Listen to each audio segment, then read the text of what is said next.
film, drama, atau sebuah buku. Ciri-ciri teks ulasan adalah strukturnya terdiri atas orientasi, tafsiran, evaluasi, dan rangkuman. Memuat informasi berdasarkan pandangan atau opini penulis mengenal suatu karya atau produk. Opininya berdasarkan fakta dan yang dipresentasikan.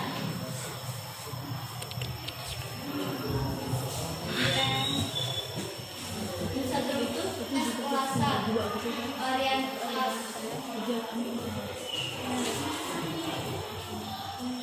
pencet itu aja tuh yang gampang. Tes ulasan orientasi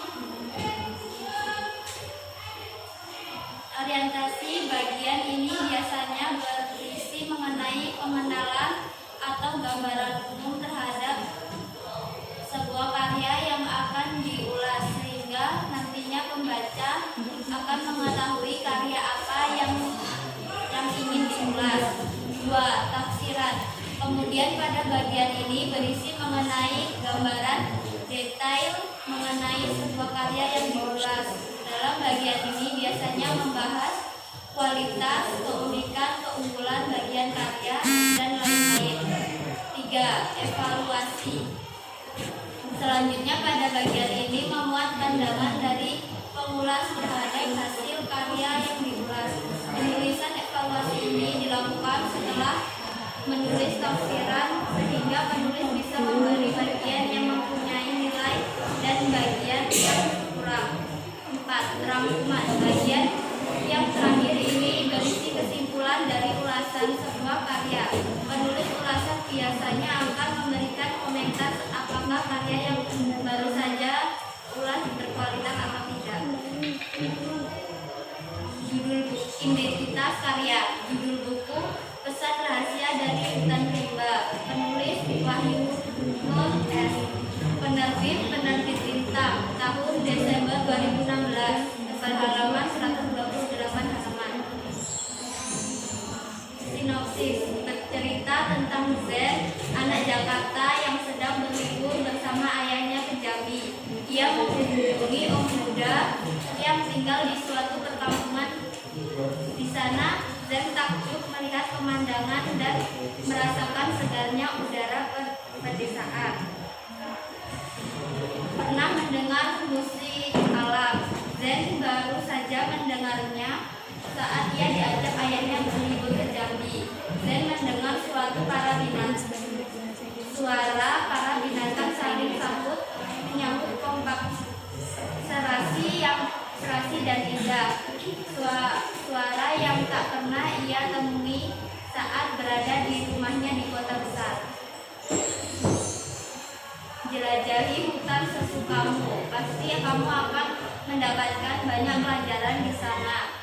Perkataan dari om muda itulah yang selalu diingat oleh Zen selama mengisi liburannya. Zen memang ingin mencoba bermain di hutan, tapi tentu saja kedua orang tuanya tak mengizinkan. Tak disangka saat hendak menangkap kelinci, ternyata Zen bersama kedua teman barunya Ahmad dan Ruli benar-benar tersesat di dalam hutan.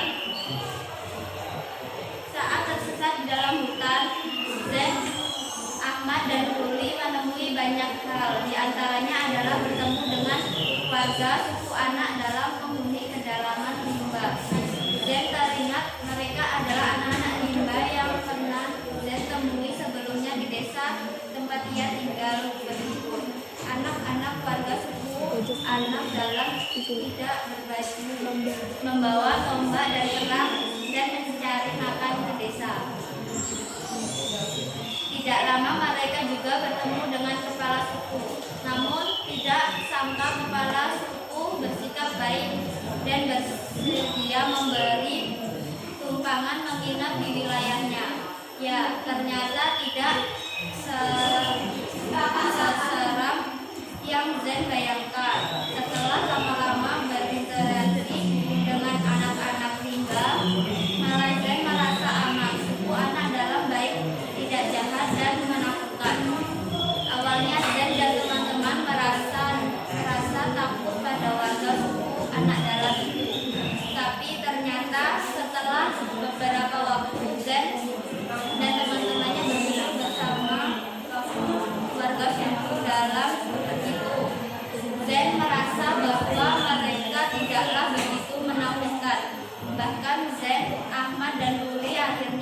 mengetahui kalau keberadaan suku anak dalam itu akan terancam punah apabila tempat tinggal mereka ditebang atau dibakar oleh warga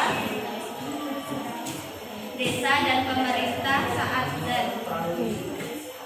Zan, Ahmad dan Ruli bisa keluar di dalam hutan. Mereka membawa pesan dari warga suku anak dalam yang harus mereka sampaikan pada orang-orang tinggal di luar hutan.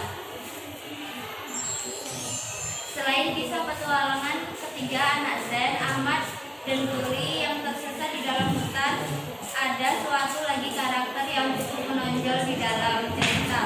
Karakter ayah Ruli yang digambarkan mempunyai sikap keras pada Ruli anaknya, namun akhirnya tersadar dan anaknya menghilang